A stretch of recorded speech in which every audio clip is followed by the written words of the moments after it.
Welcome to Chapter 2 of Skellig by David Almond. I nearly got into the garage that Sunday morning. I took my own torch and shone it in.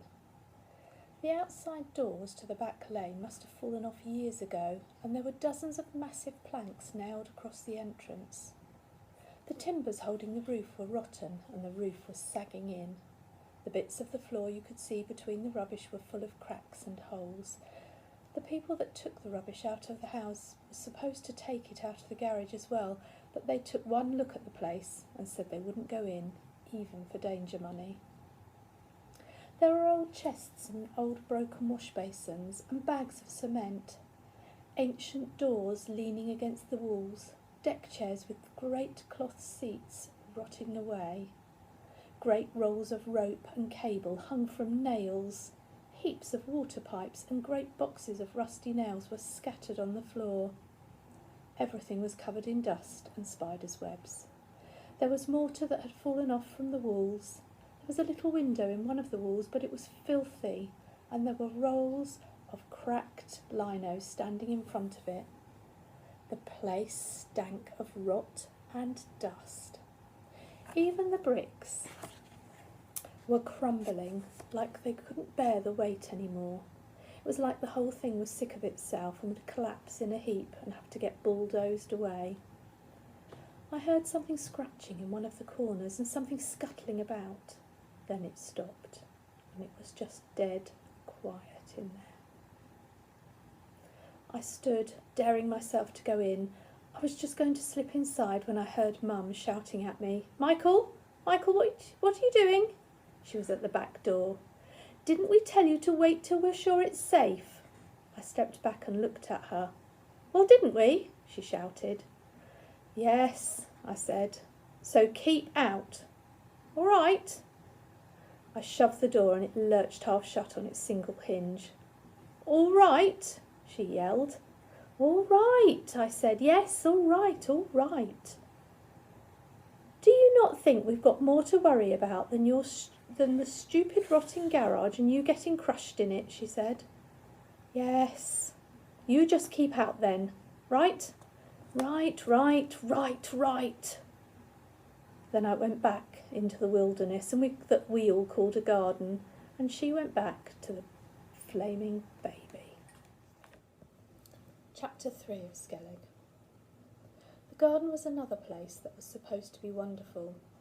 There were going to be benches and a table and a swing, and there were going to be goalposts painted on one of the walls by the house. There was going to be a pond with fish and frogs in it, but there was none of that. There was just nettles and thistles and weeds and half bricks and lumps of stone. I stood there kicking the heads off a million dandelions. After a while, Mum shouted, was I coming in for lunch? And I said, no, I was staying out in the garden.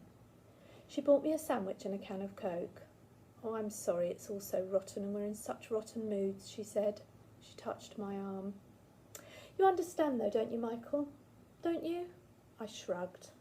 "Yes," I said. She touched me again and sighed. "Oh, it'll be great again when everything's all sorted out," she said. I sat on a pile of bricks against the house wall. I ate the sandwich and I drank the Coke. I thought of Ramdham Road, where we'd come from, and all my old mates like Leaky and Coote. They'd be up on the top field now, playing a game of football and the match that would last all day. Then I heard the doorbell ringing and heard Dr. Death coming in. I called him Dr. Death because his face was grey and there were black spots on his hands and he didn't know how to smile. I'd seen him lighting up a fag in his car one day as he drove away from our door. They told me to call him Dr. Dan, and I did when I had to speak to him, but inside he was Dr. Death to me, and it fitted him much better. I finished my can of Coke, waited a minute, and then I went down to the garage again. I didn't have time to dare myself or to stand there listening to the scratching. I switched the torch on, took a deep breath, and tiptoed straight inside. Something little and black scuttled across the floor. The door creaked and cracked for a moment before it was still. Dust poured through the torch beam. Something scratched and scratched in a corner. I tiptoed further in and felt spider webs breaking on my eyes and my brows. everything was packed in tight. Ancient furniture, kitchen units, rolled up carpets, pipes and crates and planks. I kept ducking down under the hose pipes and ropes and the kit bags that hung from the roof. More cobwebs snapped on my clothes and skin. The floor was broken and crumbly. I opened a cupboard an inch and shone my torch in, and saw a million woodlice scattering away. I peered down into a great stone jar and saw the bones of some little animal that had got stuck and died in there. Dead bluebottle flies were everywhere. There were ancient newspapers and magazines. I shone the torch onto one and saw that it came from nearly 50 years ago. I moved so carefully I was scared every moment that the whole thing was going to collapse. There was dust clogging my throat and nose. I know they'd be yelling for me soon, and I knew I'd better get out. I leaned across a heap of tea chests and shone the torch into the space behind. And that was when I saw him.